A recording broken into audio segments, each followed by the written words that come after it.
Come with me to Brunton Park to watch Carlisle United get absolutely dominated by Rochdale in the National League. That is Brunton Park, IMC UO4, and this is match day in the minute as their players get their pre-match round of applause. They definitely weren't getting one post-match. Let's put it that way. But Carlisle looking to bounce back from that awful display at York just to be 1-0 down inside 6 minutes.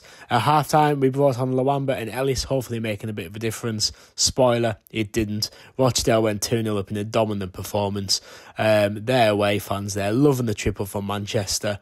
It didn't rain at least for them, but I'm sure they would have loved the away day even if it was raining. And here for the National League, which unfortunately will be Carlisle for the next few seasons if we cannot win the big games. But as you can see, their fans voicing their frustration at full time as Carlisle conceded 7 in the space of a week. But yeah, the full review is now live on the channel.